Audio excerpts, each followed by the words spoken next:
1:58 p.m., the majestic, unforgiving north face of Howse Peak in the Canadian Rockies. Three tiny silhouettes roped together are carefully navigating their way down. Then, without warning, the silence is shattered. A sickening crack echoes like a gunshot. The summit cornice gives way, unleashing a white tidal wave that swallows the slope whole. The velocity is terrifying, over 100 kilometers per hour in the blink of an eye. Human reaction time is simply too slow for this kind of violence. In a split second, a standard technical descent transforms into an inescapable tomb. Trapped on that face are three of the absolute finest alpinists the world has ever known. They were called the Dream Team, men who made a career out of scaling the impossible, laughing in the face of gravity. Was this a tactical error, a momentary lapse in judgment regarding the snowpack? Or was it simply the mountain deciding it was time, a cruel stroke of luck that no amount of talent or preparation could possibly mitigate? This is the chronicle of David Lama, the wunderkind, who didn't just play the game of alpinism, he completely rewrote the rulebook. It is a story of brilliance, obsession, and the devastating reality that a single heartbeat can wipe away 28 years of a life lived on the razor's edge of human potential. Let's rewind to August of 1990. In a sterile maternity ward in Innsbruck, Austria, a child takes his first breath. No one in that room could have guessed that 2 decades later this infant would be hailed as the Lionel Messi of the climbing world. But his stadium wasn't a manicured grass pitch. It was the vertical frozen death zones 7,000 meters in the sky. David Lama, a name that would eventually force the old guard of the climbing community to tear up their manuals and start from scratch. His genetics were practically engineered for the mountains. His father was a Sherpa from Nepal, a lineage of people whose physiology has adapted over thousands of years to thrive in the thin, oxygen-deprived air of the Himalayas. While others gasped for breath, his lungs were just getting started. His mother was Tyrolean, hailing from the heart of the Austrian Alps. Tyrol isn't just a location on a map. It's the spiritual home of European mountaineering. It's a culture where children often learn to scramble up limestone faces before they can even recite the alphabet. It was as if nature decided to run a perfect experiment, combining the legendary endurance of the Himalayas with the precise technical mastery of the Alps. The result became clear in 1995. A 5-year-old David attends his very first climbing camp. It sounds like a standard childhood memory, parents trying to get their kid a hobby. But the supervisor that day wasn't some teenage summer camp volunteer. It was Peter Habeler, a living legend in the mountaineering world. This was the man who back in 1978, alongside Reinhold Messner, did what science said couldn't be done. They stood on the summit of Mount Everest without supplemental oxygen, proving the impossible was merely difficult. Doctors had practically guaranteed them brain damage or death, yet Habeler returned unscathed. And now this veteran of the death zone was standing there, watching a small boy navigate a rock wall. While the other children were clinging on for dear life, slipping and crying for their parents, David moved with an eerie grace like a lizard on a sun-drenched wall, fluid, deliberate, totally at home. Habeler saw something that day that a coach might see once in a lifetime, a complete absence of fear and a center of gravity that seemed hardwired into the boy's DNA. Habeler didn't wait. That very evening, he dialed David's parents. He was a man of the mountains, not given to small talk or hyperbole. The conversation was brief but heavy with destiny. "Your son," he began, "he is what I have spent my entire career looking for. The boy has a gift." Those words were the spark. Habeler wasn't just being polite. He had gazed into the future of the sport and saw David Lama staring back. His parents took the advice to heart. They entrusted the boy's development to Reinhold Scherer, the head coach at the legendary Innsbruck climbing gym. This was the moment the hobby became a vocation. Scherer was a drill sergeant of the highest order, obsessive, methodical, and strict. His goal wasn't just to churn out medal winners, he wanted to mold the psychology of a climber. He focused on flawless technique, iron discipline, and a deep, intuitive understanding of the stone. The regimen was brutal. David began training 6 days a week. While his classmates were kicking soccer balls or playing video games, he spent endless hours hanging from his fingertips on overhangs. He learned to visualize the route, solving the puzzle with his mind before his skin ever touched the rock. He was building more than just raw power.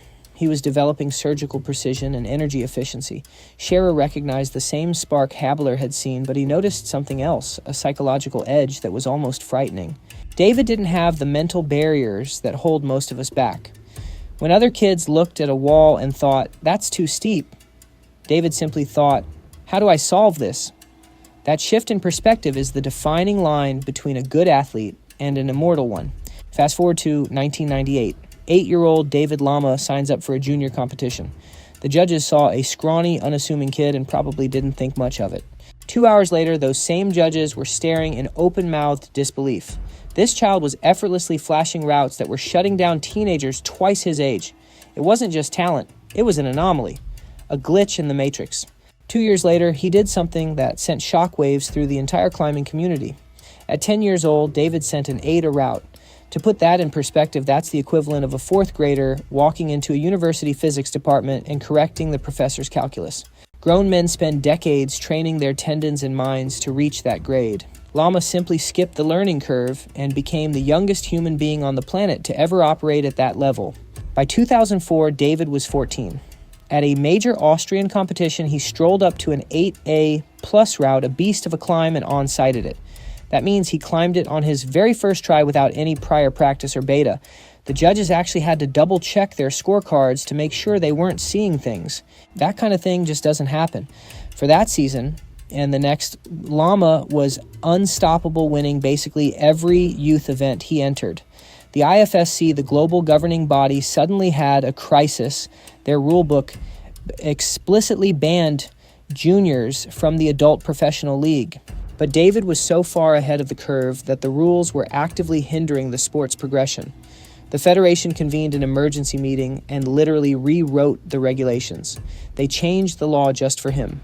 2006, his first competition against the big dogs, a 15-year-old David stepped onto the mat and decimated the field, becoming the youngest person in history to hoist a climbing World Cup trophy. Veterans who had been training since before David was born were left in the dust by a teenager. In his debut season, he didn't just win, he claimed the European Championship title in 2 completely different disciplines simultaneously. He took gold in lead climbing and bouldering. In athletic terms, that's like winning the Olympic gold medal for the 100-meter sprint and the marathon in the same week. By 2008, at age 18, he was untouchable. He secured the overall World Cup title, the holy grail that the world's best spend their lives chasing. Lama snatched it away from rivals 10 to 15 years his senior. But during the award ceremony, the photographers caught a strange expression on his face. There was no screaming, no tears of joy, just calmness, almost indifference. David was already mentally checking out. To him, competition climbing was a video game he had already beaten. The plastic walls of the gym were no longer asking him any difficult questions. His true ambition lay beyond the safety of indoor arenas. He heard the call of the wild, the high mountains, a place where there are no scorecards, no applause, and no foam pads to catch you. A place where a single slip demands the ultimate price. By 2010, David Lama was the undisputed king of the climbing world, 20 years old, World Cup champion, conqueror of Europe. Sponsors were throwing contracts at him, desperate to be associated with his name. He had the money, the fame, the global recognition, everything a professional athlete is supposed to want. Yet precisely at this peak, Lama felt a profound emptiness. He went to a training session in Innsbruck, looked at the familiar plastic holds, and felt nothing. Reinhold Scherer, his lifelong mentor, sensed the shift immediately. David was moving with his usual robotic perfection, but the fire behind his eyes had been extinguished. After the session, they sat down to talk. Lama didn't mince words. The gym was dead to him. Competitions had become a boring routine. He was crushing routes that others deemed impossible, yet he felt zero emotional response. There was no fear, no true risk, no element of the unknown. It was just fun. And fun wasn't enough anymore. Scherer nodded. He understood. He had traveled that same road from athlete to alpinist. When sport climbing becomes a math equation, you already know the answer. To true climbers, seek out the chaos of nature, where plastic is replaced by crumbling granite, where the safety net is removed and beneath your feet lies nothing but the abyss. David began his migration to real rock. He headed to the Dolomites and the Alps, cutting his teeth on classic multi-pitch routes. The difference was visceral. The rock was alive, breathing, unpredictable. Every crack was a unique puzzle. The weather was a variable you couldn't control. There were no judges to impress, no cheering crowds, and absolutely no second chances. It was a binary world, you and the mountain. In 2011, Lama made a decision that left the sporting world reeling. At 21, in the absolute prime of his athletic career, he announced his retirement from competitive climbing. Officially, permanently. The pundits called it career suicide. Journalists wrote obituaries for his talent. His sponsors were sweating bullets. Their golden goose was walking away from the very stage that made him a star. But Lama wasn't quitting climbing. He was simply changing the battlefield to one that actually scared him. The transition began, and it was a slice of humble pie. The shift from gym rat to alpinist proved to be brutally difficult. They are different universes. In the gym, you are God. On the mountain, you are a guest. David had to go back to basics. He learned rope management for massive multi-pitch ascents. He mastered the delicate art of ice climbing. He studied avalanche safety weather patterns and the critical dynamic of trusting a partner with your life. He was a master becoming a student again. True mastery is a debt paid in sweat, and for a young athlete, time is the one currency that always runs short. In the high mountains, mistakes aren't learning opportunities, they are final verdicts. David Lama spent months grinding in the Alps, not just training, but transforming. He threw himself at legendary routes that hardened veterans used merely for warm-ups. It was a brutal ego check, humbling and exhausting. But it was mandatory. He had to harden his mind because the beast waiting for him was unlike anything in his trophy case, a goal that would overshadow every medal he had ever won. Flashback to 2009 in the wilds of Patagonia. David Lama stood at the foot of Cerro Torre, craning his neck back. Before him rose a 3,000-meter needle of granite, a terrifying spire stabbing straight into the heavens. This is a place where nature is hostile. Winds scream at 200 kilometers an hour and blue skies turn to lethal storms in the blink of an eye. It is arguably the most difficult summit on Earth to conquer. And David, he wanted to free climb the monster.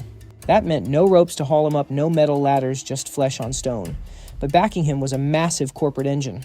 Red Bull didn't just fund a trip, they launched an invasion. A full film crew, helicopters, and endless gear crates. The mission was to capture a blockbuster documentary about their Golden Boys ascent. The marketing gears were grinding at full speed. Lama was the poster child for the extreme sports world, and Cerro Torre was supposed to be nothing more than a dramatic stage for his performance. The team selected the infamous compressor route, a line steeped in bad blood. It was established by the Italian climber Cesare Maestri back in 1970.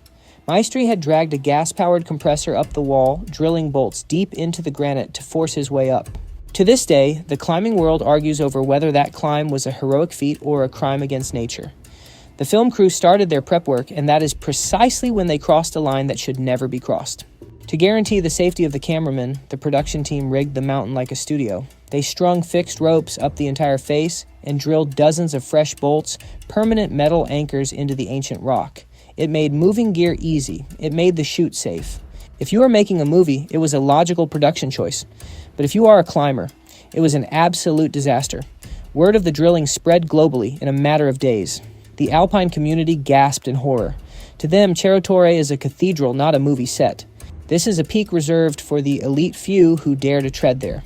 And suddenly, a team with a massive corporate budget had arrived and turned the sacred route into a commercial theme park. Enter Rolando Garibaldi, Patagonia royalty, and a man whose soul is tethered to these jagged peaks. He decided to intervene personally. He climbed Cerro Torre, took out his tools, and systematically smashed the new bolts. Chop, chop, chop. You might call it vandalism. He considered it a rescue mission. Garibaldi went public with a scorching interview. He didn't mince words. He claimed Lama's crew was turning the serious, deadly pursuit of alpinism into a cheap circus act. He argued that permanently scarring the rock just to get a good camera angle was a commercial desecration of the wilderness. Cerro Torre isn't a Hollywood backlot. It is a killing ground, where people risk everything for the purity of the ascent. The climbing world rallied behind Garibaldi instantly. Online forums lit up with rage. Magazines printed scathing editorials. Almost overnight, David went from being the hero of the sport to the symbol of everything wrong with modern commercialized climbing. The tragedy was that David honestly didn't understand the fury. He came from the sanitized world of competition sport climbing, where bolts are just part of the furniture. In his world, route setters drill bolts to keep athletes safe and ensure a fair contest. He didn't see the issue with his team prioritizing safety. But high-altitude alpinism operates on a barbaric ancient code. Here, survival isn't the point, style is. It is not enough to simply reach the top. How you get there matters more than the summit itself. When you use machinery to drag the mountain down to your level, you erase the soul of the climb. Fast forward to January 2012. The narrative shifts. Two young Americans, Hayden Kennedy and Jason Crux, launch an assault on the mountain's southeast ridge. They are climbing in clean style. No artificial aids, no drilling, just using the natural features of the rock. It is a brutal slog that lasts for days, battling freezing storms and exhaustion. They are doing it the hard way, the right way, with total integrity. On their descent, Kennedy and Crux make a decision that sends shockwaves through history. They pull out their tools and begin to erase the past. They start chopping Maestry's original bolts, systematically, one by one. Over 120 anchors, a literal ladder of iron that had stood for 40 years, vanished in a few hours. The Americans offered a simple, cold explanation for their actions.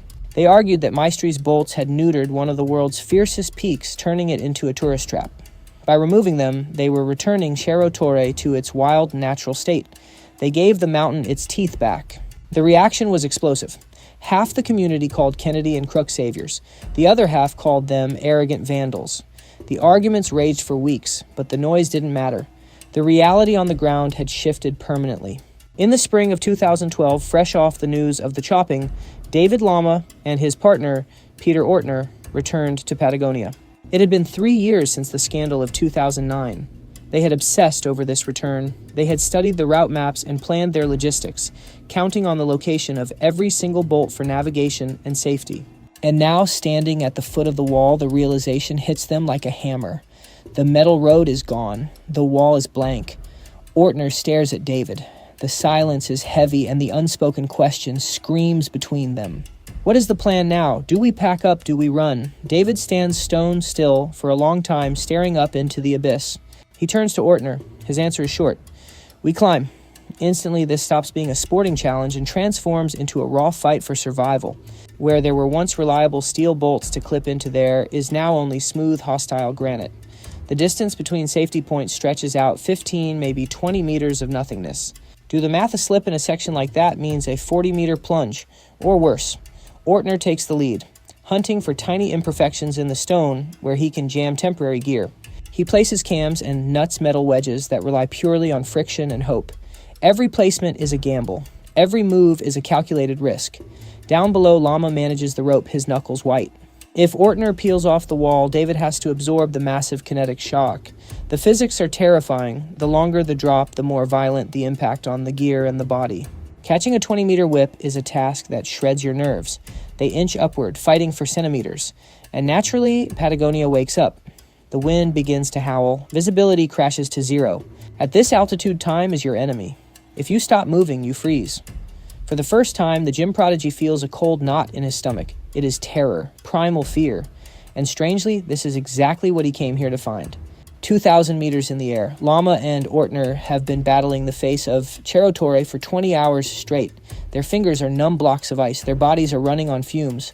Then the wall shuts the door. The crux. A sheer, vertical face of granite with no obvious holds. Ortner spots a few stray bolts the Americans missed. The temptation is overwhelming. They could use them to pull through the impossible section. They could step into a sling, cheat the move, and be done with the misery. David looks at the easy way out and shakes his head. Absolutely not. We free climb or we fall.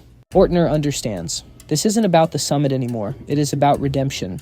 If they use artificial aid now, the entire journey is a lie. David didn't return to this cursed mountain just to stand on top. He came to prove a point that a sport climber's technique could conquer the wildest alpine walls without drilling a single hole. David steps up to the crux. He scans the rock. Razor-thin edges, invisible divots in the stone. He rates the difficulty at 8A. He could climb that grade in his sleep when he was 14. But that was in a climate-controlled gym with a soft mat waiting below. This is 2 kilometers above the earth wind, screaming at 40 meters per second, and the mercury plunging to -10. His hands are losing all sensation. And there are no do-overs. A fall here means a 20-meter drop onto questionable gear that might rip right out of the wall. Lama begins his sequence. He trusts his life to friction and fingertips. Every muscle memory from years of training fires at once, but the margin for error is 0. 5 meters out, then 10, then 15. Ortner watches from below, knowing that if David falls now, catching him is nearly impossible. The rope sags with weight and distance. 20 meters of run out. David reaches for a final hold, pulls his body over the lip, and finds a ledge. He jams a piece of gear into a crack. He is safe. He finally exhales. The hardest section of the climb is history. Now it's just the grind. They push upward endlessly. Hour bleeds into hour. Pitch follows pitch. They aren't thinking anymore. Their bodies have taken over, moving on pure mechanical instinct and muscle memory. Their entire universe shrinks down to the immediate reality: grab this ledge, gain that meter, survive the next movement. It's a trance state. Finally, after a grueling 24-hour marathon of vertical punishment, David Lama and Peter Ortner pull themselves onto the peak of Cerro Torre. They had done the impossible, the southeast ridge free-climbed for the very first time. No bolts to pull on, no ladders, no cheating, just pure, unadulterated alpinism. It didn't take long for the word to get out. The shockwave tore through the global climbing community faster than a gale-force wind. Online message boards lit up immediately, but the tone had shifted completely. Gone was the hate. David Lama wasn't the corporate sellout anymore. Suddenly he was hailed as a pioneer. He had demonstrated that the explosive gymnastic style of sport climbing belonged on the world's biggest walls, provided you played by the rules and respected the mountain. Even Rolando Garibaldi, the fierce traditionalist who had famously chopped Lama's bolts years earlier, had to tip his cap. He penned a new piece. It was essentially a public apology and a stamp of approval. He admitted that Lama had just defined the future of the sport. It was the perfect marriage of supreme technical ability and profound reverence for the alpine environment. Fast forward to 2012. With the Patagonia chapter closed and his point proven on the big walls, Lama wasn't content to rest. He turned his gaze toward a map of Asia, wondering just how far he could push the envelope. He focused on the Karakoram Range in Pakistan. This is a land of giants, where the average summit towers above 6,000 meters. It's a place where oxygen is a luxury, breathing is a chore, and the mercury regularly plunges to a bone-shattering 30 degrees below zero. Here, the vertical relief is unrivaled. The walls are sheerer and loom larger than anything else on the planet. Lama locked onto a specific target, Trango Tower, also known as the Nameless Tower. It's a granite fang piercing the sky at 6,000 meters, boasting a vertical face that drops a full kilometer straight down. He aimed for the legendary Eternal Flame route, a line first established back in 1989. The grade sits at 7C+. To put that in perspective, that is an incredibly hard climb at a comfortable altitude with plenty of air. Now imagine doing that at 6,000 meters. The moves are technically identical to what you'd do in a training gym, but the physical cost is astronomical. Every reach and pull demands double the energy. His lungs were on fire and his muscles screamed for oxygen that simply wasn't there. Motor skills start to degrade, coordination slips, and the stakes are life or death. A fall here is a plunge into the void. Yet he pulled it off. Conquering Trango was a revelation. It proved to Lama that high-end sport climbing wasn't just for low altitudes. He could take those gymnastics to the roof of the world. This was uncharted territory. Nobody had applied that level of difficulty to that altitude before. Hungry for more, he picked his next opponent, Chogolisa. Standing at 7,665 meters, it lacks the fame of an 8,000er. He says, but the mountain doesn't care about arbitrary numbers. At that height, you are deep in the biological danger zone where the body begins to consume itself. But Lama didn't just want to stand on top. He wanted to click into bindings and ski back down. He planned a freeride descent from a height where most people struggle to put one foot in front of the other. The expedition launched in September of 2013, and the mountain greeted them with immediate hostility. It was a whiteout nightmare. Of the 18 days they spent on the slopes, it snowed for 14 of them. You couldn't see your hand in front of your face, and the wind was strong enough to bowl a man over. They spent days trapped in nylon tents playing the waiting game. Up there, patience isn't just a character trait, it's a survival skill. If you get impatient and try to force the mountain's hand at that altitude, the outcome is usually fatal. You simply don't return. Finally, on the 15th day, the clouds parted just enough. Lama and his crew launched their summit bid. It was a slow, agonizing grind that lasted for hours, with every single step turning into a war against oxygen deprivation. Every fiber of your being pleads for rest. Your brain screams at you to turn around and descend. Lama ignored the biological alarms and pushed through to the peak. Then came the real challenge, skiing down from 7,500 meters. The terrain was terrifyingly steep, the snowpack was a ticking time bomb, and the fog was closing in. Catching an edge meant triggering a slide that would bury you instantly. Yet Lama carved it perfectly. The freeride skills honed in the Alps translated seamlessly to the Himalayas. Standing at the bottom, he had an epiphany. He realized that the barrier between high-altitude suffering and high technical difficulty was an illusion. They could be fused together. By 2014, he was obsessed with a new photo.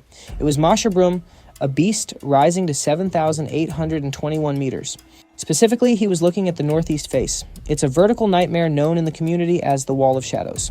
Many elite teams had thrown themselves at it. All had failed. Trying to explain the scale to his friends, Lama used an analogy. Imagine the Eiger north face, the most notorious wall in the Alps. Now take Cerro Torre and stack it directly on top of the Eiger, that monstrosity that is Masherbrum. July 2014.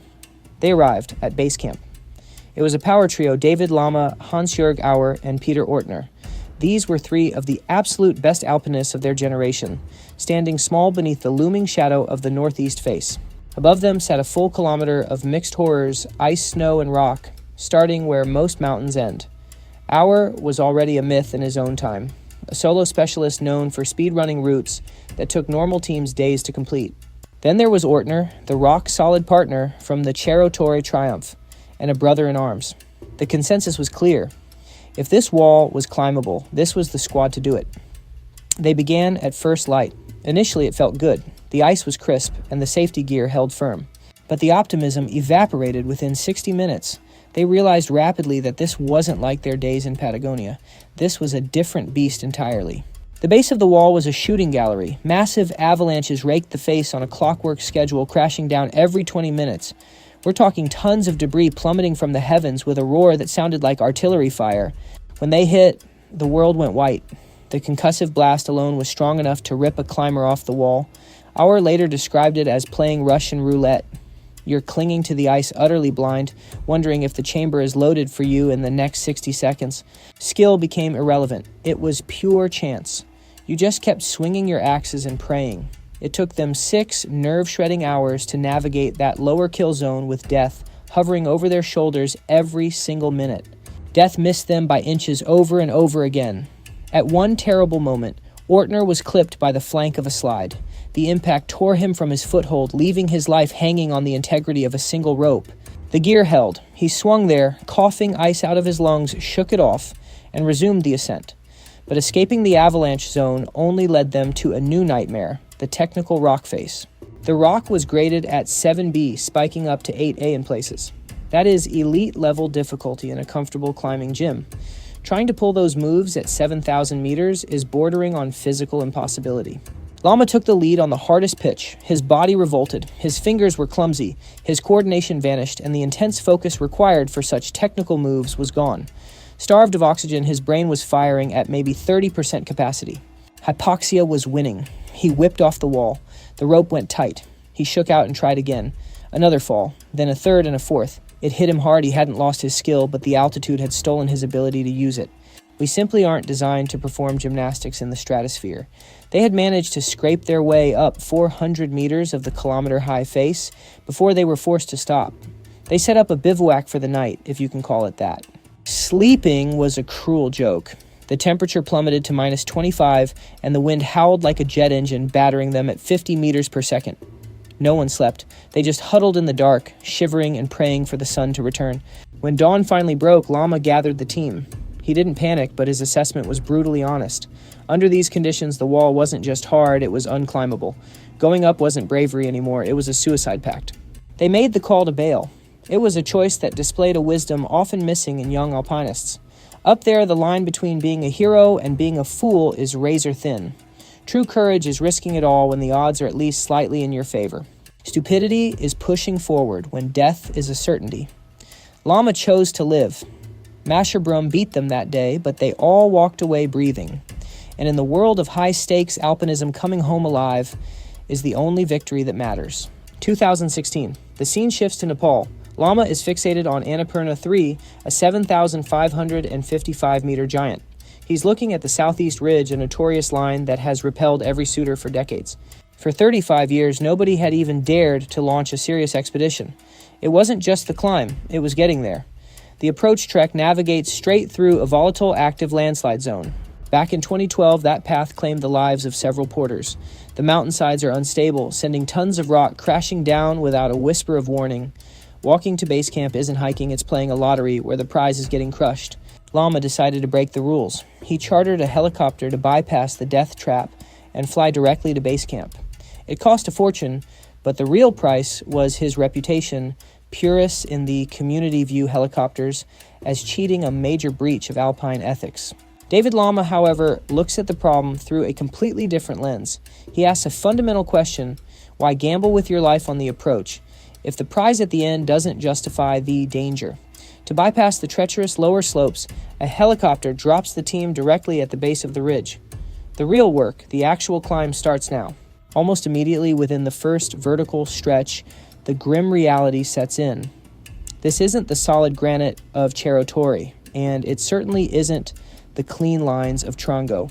They have stepped into a nightmare scenario. The mountain is literally falling apart, the rock shattered by eons of frost weathering. Every time they reach for a grip, the mountain fights back.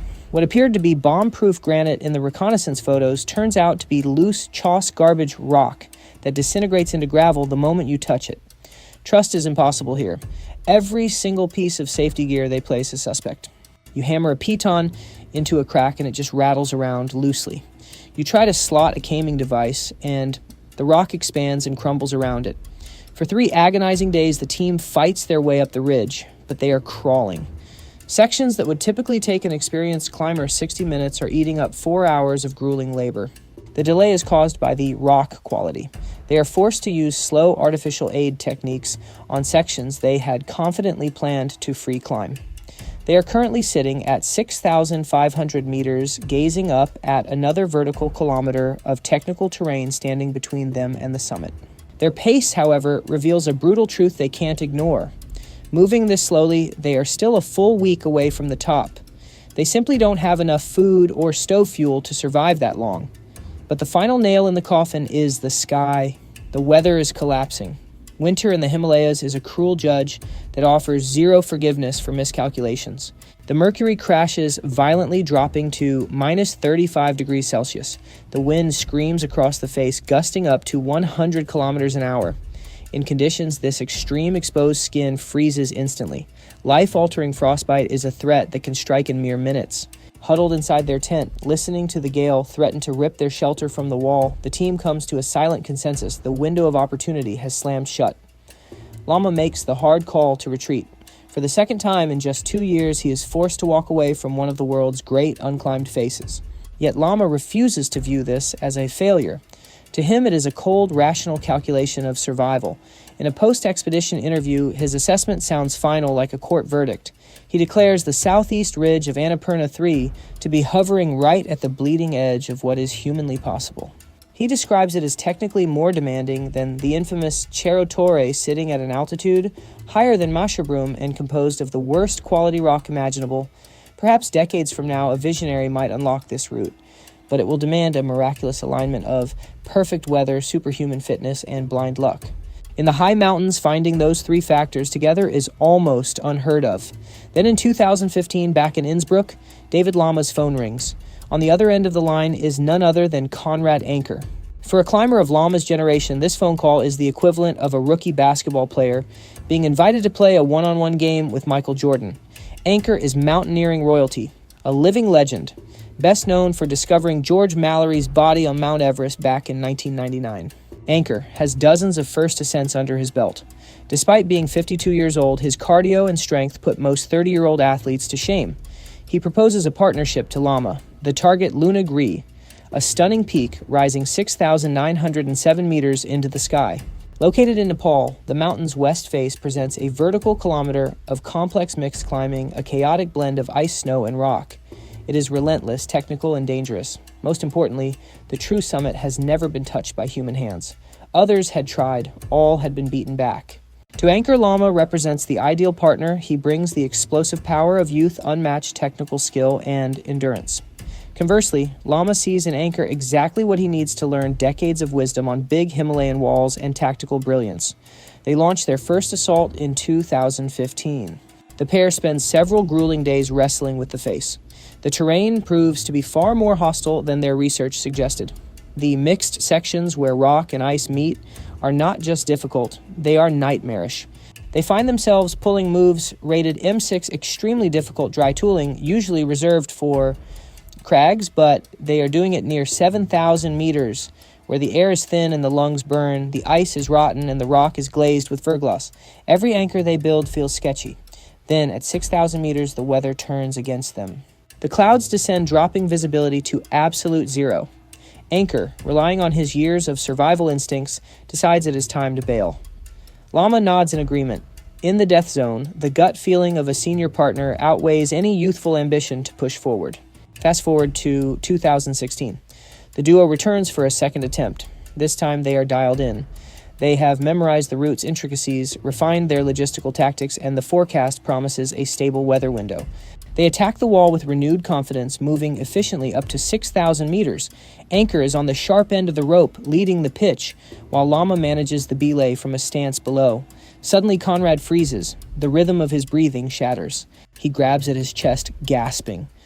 A heart attack. He is having a massive cardiac event while hanging off a vertical face at 6,000 meters. Lama's reaction is immediate and professional. There is no panic in his eyes, only cold, calculated action. He locks off the rope, securing anchor, and instantly transitions into rescue mode. Every passing second bleeds away survival chances. At this extreme altitude, a heart attack is usually a guaranteed fatality unless the victim loses elevation immediately. The descent is a race against time. Lama performs the physical labor of two men. He builds anchors, lowers anchor's dead weight, rappels down, pulls the ropes, and sets up the next station. Conrad is conscious but fading fast, too weak to help. He knows with absolute certainty that without David, he is a dead man. They finally drag themselves into base camp. The SOS goes out. Agonizing hours later, the thump of rotor blades cuts the air. A helicopter touches down and Anchor is evacuated to Kathmandu. The doctors confirm the fears he suffered a massive heart attack. Had they stayed on that wall for even one more hour, the outcome would have been tragic. Now Lama stands alone at base camp. He looks up. The weather window is perfectly clear. The mountain is still inviting him. Technically, he has the gear to try for a solo ascent. He could go up alone without a partner, without a safety net. He stares at the looming wall for hours, wrestling with the temptation. Finally, the answer clarifies in his mind. No, Lunagri is a team route. To climb it solo now would be more than just risky.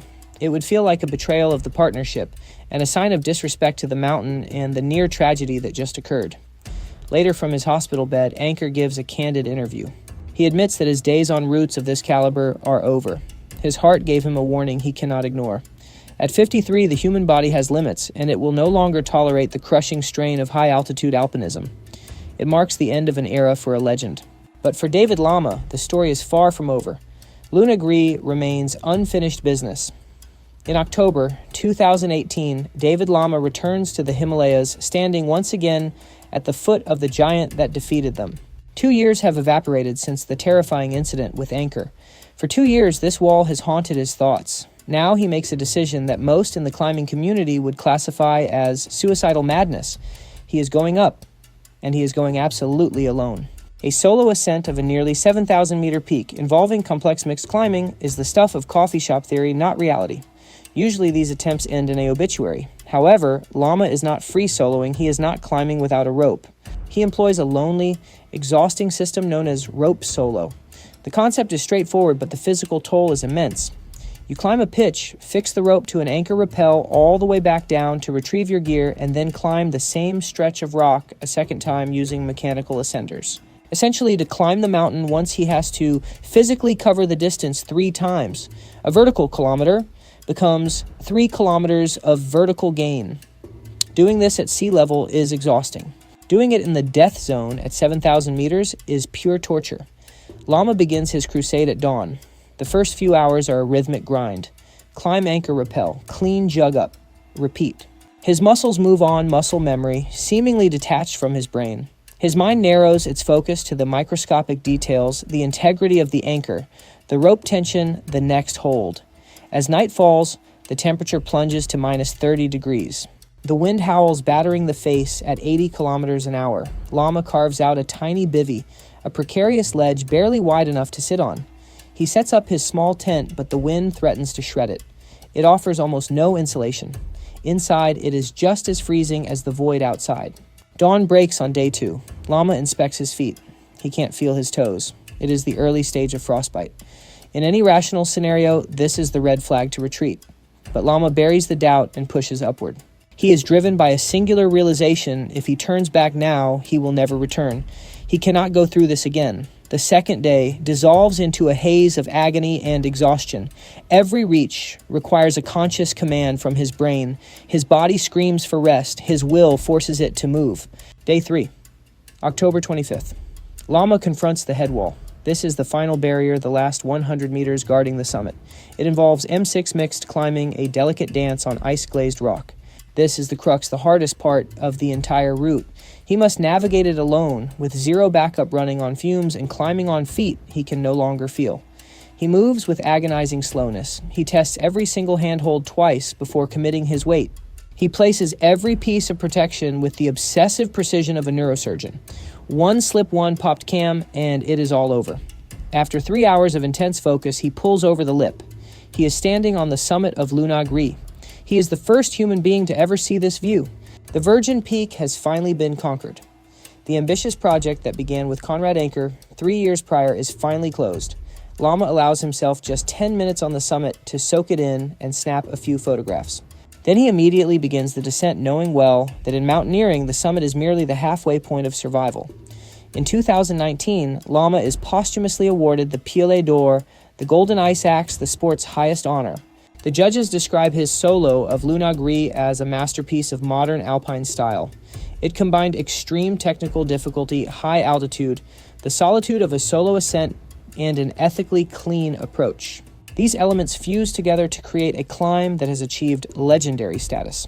In April 2019 in Innsbruck, David Lama meets up with fellow elite climbers Hansjörg Auer and Jess Roskelley for a new objective. In the high-stakes universe of professional climbing, mentioning these three names together sounded less like a team roster and more like the lineup for a superhero movie. First you had Hansjörg Auer, a man renowned for his terrifyingly fast solo ascents, capable of devouring a route in a single afternoon that would take competent alpinists an entire week to conquer. Then there was Jess Roskelley, the heir to American climbing royalty. His father and grandfather hadn't just climbed the Himalayas, they had defined the golden age of mountaineering there.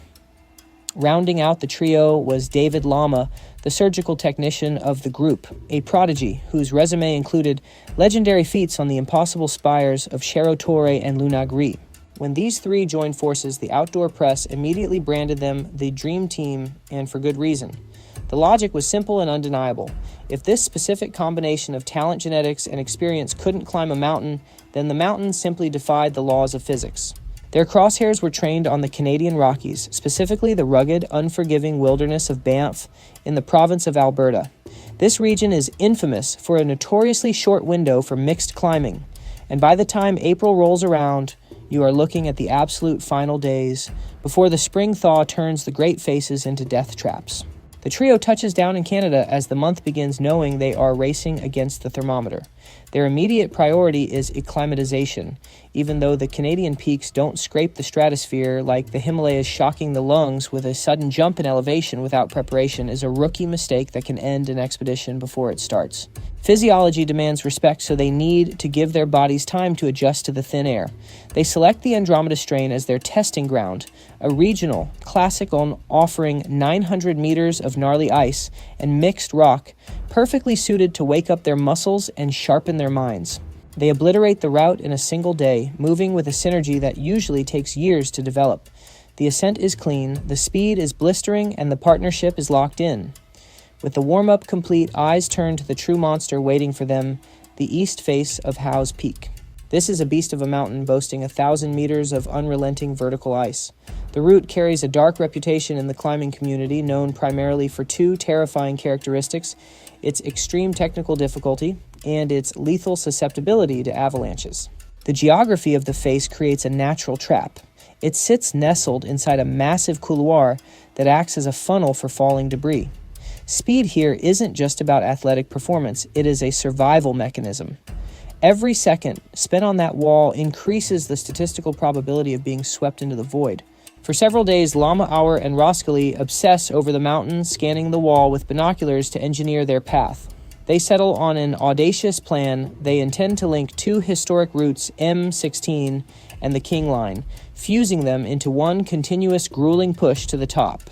This strategy would effectively forge a brand new direct line up the mountain, significantly raising the stakes. M16 is rated WI6, a grade that signifies vertical, precarious ice with virtually no natural protection. The King Line is even more punishing, a high-grade mixed climb requiring mastery of both rock and ice.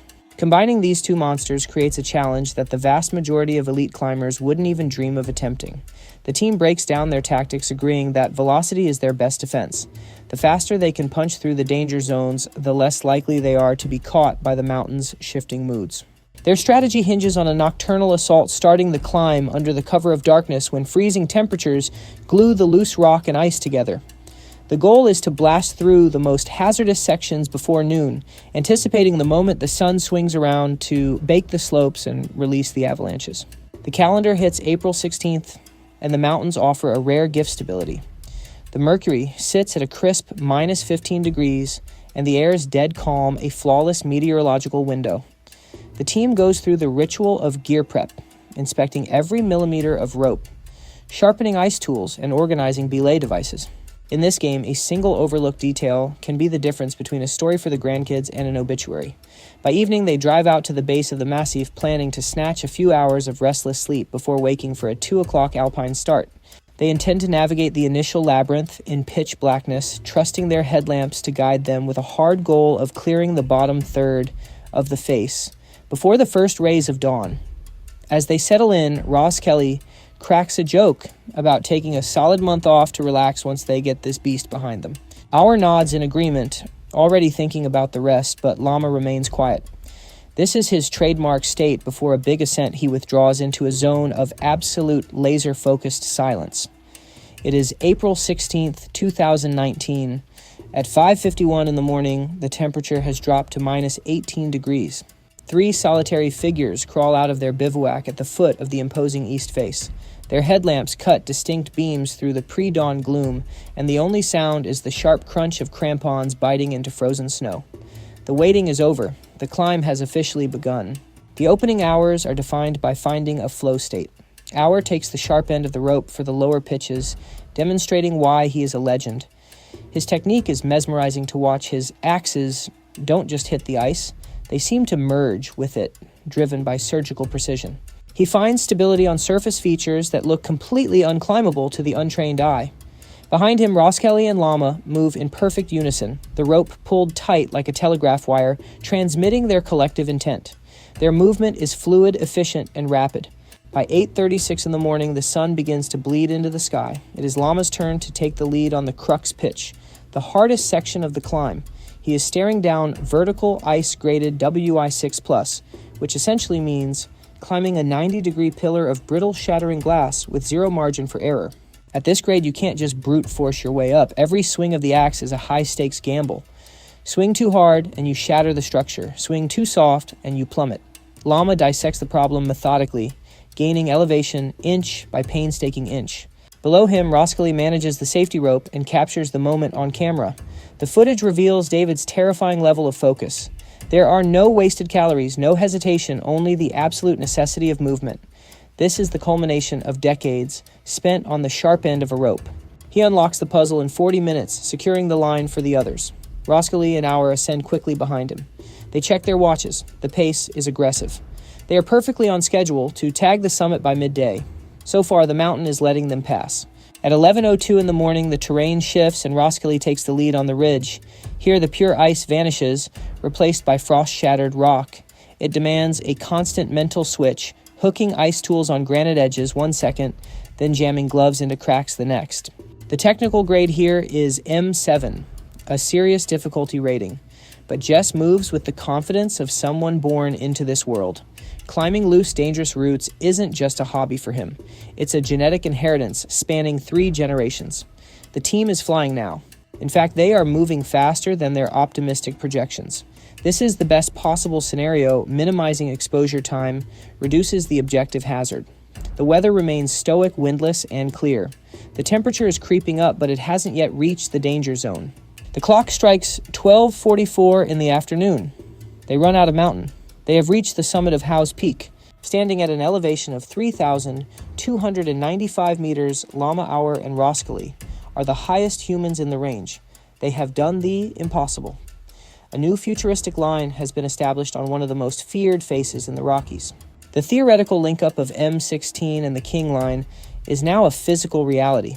Roskelley fishes out his smartphone for the obligatory summit selfie. The photo captures the three of them huddled together, faces drawn with exhaustion, but their smiles are authentic and beaming.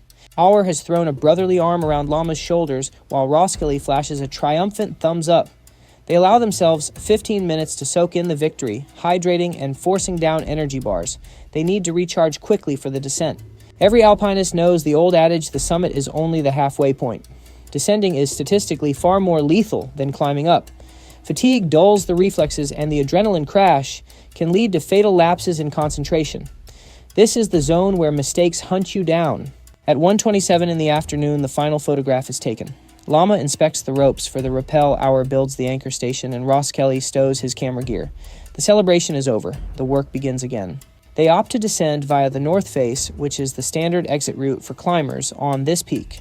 Conditions remain favorable. Visibility stretches for miles, and the slopes below appear solid and untouched. There is absolutely no warning sign of the horror to come. To them, this is just a routine commute home after a successful day at the office. It is a procedure they have executed hundreds of times in ranges all over the world. At 1:40 in the afternoon, the team drops into the North Couloir. It is a standard rappel operation. Auer descends first, sliding down the ropes. Lama follows him.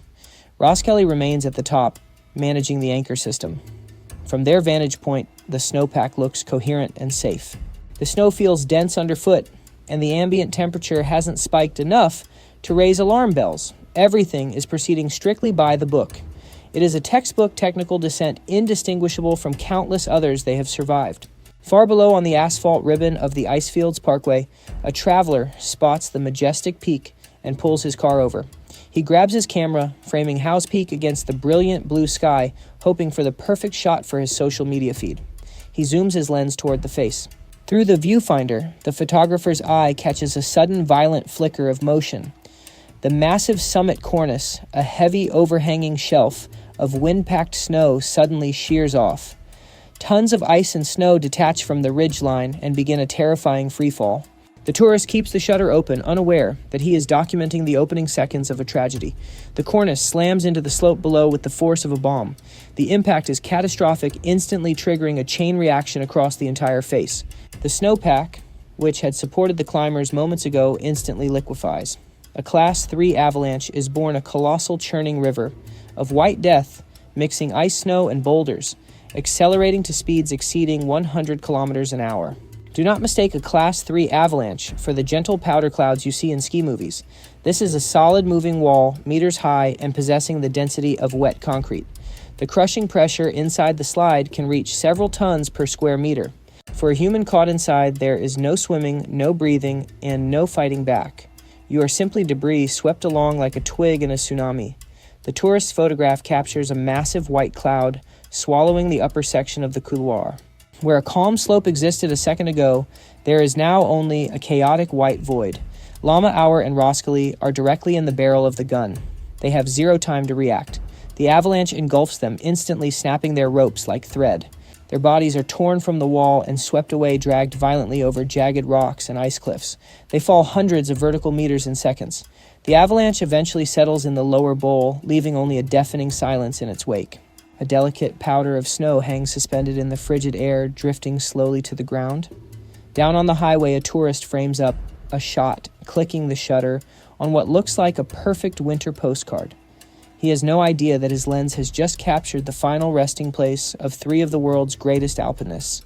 Unaware of the tragedy hidden in the frame, he posts the image online, tagging it with hashtags about nature's majesty. Meanwhile, evening settles in. John Roskelley, a titan of mountaineering himself, and Jess's father, sits by the phone. He is waiting for the check-in that signifies safety. They had a protocol. Jess wasn't just a climber, he was a professional. If he said 6 o'clock, the phone rang at 6 o'clock sharp, but 6 comes and goes. Silence. 7 o'clock. Nothing but static. By 8, the pit in John's stomach is growing. He knows the rhythm of the mountains, and this silence is deafening. Panic begins to set in. John contacts the park coordinator and confirms the group summited earlier that morning. They should have been celebrating at base camp hours ago. By 9 p.m., John Roskelley knows something is wrong. He pulls the trigger and officially raises the alarm. Search and rescue teams mobilize immediately, but the mountain imposes its own curfew. Scouring those peaks in the pitch black is a suicide mission. It is futile and deadly. The birds have to wait for first light. April 17th breaks with a cold, gray dawn. 2 Parks Canada choppers lift off from Banff, the rotors slicing through the thin air. Inside are men who have spent decades reading these peaks experts who know the difference between a shadow and a tragedy. These pilots could fly this terrain blindfolded, but nothing prepares them for the sight awaiting them on the north face of Howse Peak. As they bank around the mountain, the devastation is undeniable. The aftermath is brutally clear. The couloir hasn't just been swept, it has been scrubbed clean. A massive avalanche has scoured the face, leaving a chaotic mix of snow ice blocks and shattered rock. And then the telltale signs of humanity, bright flashes of color against the monochromatic white. Fragments of climbing gear. They spot the tragic debris, a tangled rope, a lonely backpack, a solitary ice tool. A rescuer keying his mic relays the coordinates to base. His tone is flat, controlled, and utterly professional, but the subtext is heartbreaking. Everyone listening knows what the debris field means. This isn't a rescue operation anymore. There is zero chance anyone survived that slide. It is now a body recovery. But the mountain isn't done yet. The winds begin to howl and visibility drops to near zero. To put boots on the ground in these conditions would be to sentence the rescue team to death. The operation commander makes the hard call abort. They have to pull back and wait for a weather window. For the next 3 agonizing days, the Rockies refuse to cooperate. It is a whiteout of snow gale force, winds, and low ceilings. The birds stay grounded. Meanwhile, John Roskelley is trapped in a hotel room pacing the floor. Every tick of the clock feels like a lifetime. Intellectually, he knows Jess is gone, but the heart is stubborn. Without a body, the loss remains abstract, a nightmare he can't wake up from. Finally, on April 21st, the clouds part just enough. The helicopter surges back up toward Howse Peak. Rescuers hover and drop onto the edge of the avalanche runout. They start the grim sweep. It doesn't take long. They locate David Lama and Jess Roskelley first. Tragically, they are still tied into the rope together. They are found in the lower section of the cirque, entombed where the massive slide finally lost its momentum. The bodies are partially submerged in the hard-packed snow. The team works with respectful efficiency, documenting the exact locations and preparing them for the airlift. Hansjörg Auer is discovered separately, roughly 50 meters further up the slope. That distance tells a story. It suggests that when the mountain let go, he was positioned differently from the other 2. Perhaps Auer was managing the ropes at an anchor or down climbing solo while the others rigged the next rappel, but then a rescuer spots a crucial piece of evidence on Roskelley's ice tool. It is a friction hitch, a specific knot used to back up a rappel device, and it is tied perfectly. This is a vital clue. It confirms that at the exact moment of impact, the team was in the middle of a controlled technical descent. They were not being reckless. They were doing everything by the book, following every safety protocol to the letter. This wasn't a slip, a missed clip, or a bad decision. It was an objective hazard, the terrifying unpredictability of the mountains. A cornice collapse is a silent killer you cannot foresee. No amount of Olympic-level skill or decades of experience can save you when thousands of tons of snow decide to drop from the sky. It wasn't climber error. It was simply the mountain taking them. The bodies are long-lined out to the valley floor. Now comes the cold bureaucracy of death, formal identification, filing the paperwork, and the devastating calls to the families. The rescue team compiles their final incident report, and their conclusion is stark and simple. The team was operating within all reasonable safety parameters. The cause of death was an act of God, an unforeseen cornice failure that triggered a massive slide. As the news breaks, the global climbing community erupts into debate. Forums light up, articles are written, and everyone asks the same haunting question. Could this have been prevented? The answer is a frustratingly complex shade of gray. Technically, number cornices break without warning. The weather reports were stable, and their timing was standard. Some critics point to the calendar, arguing that April is late season when the snowpack rots and becomes a ticking time bomb.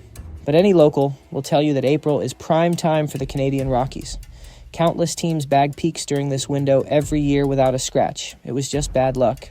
The news of losing Lama, Auer, and Roskelley circles the globe in a matter of hours. The shock is palpable. We didn't just lose climbers, we lost 3 icons. Social media becomes a digital wake, overflowing with tributes to the fallen kings. A single avalanche wiped out a generation of talent. It feels like the end of an era. But when the snow settles, what does a man actually leave behind, besides a list of summits? In his short 28 years, David Lama achieved what many thought impossible. He took the gymnastic fluid grace of 8A sport climbing and transported it into the death zone above 7,000 meters. He proved that the delicate precision of an indoor competitor could survive on the world's most hostile walls. He didn't just climb, he evolved the sport.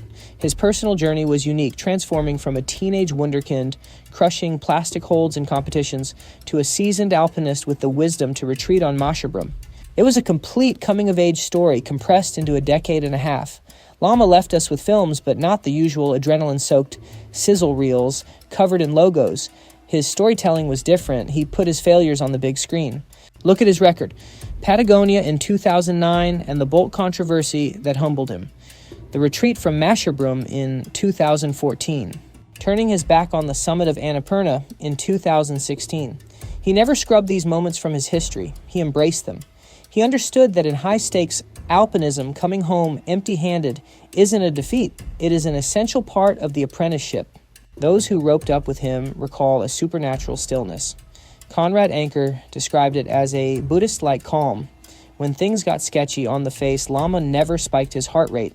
He never shouted. He just executed the next move. Methodical, surgical, dispassionate. Yet back on solid ground, he loved the simple pleasures. He'd bypass the kale smoothies for a plate of Tyrolean speck with spices, happily breaking every rule of the modern athlete's diet.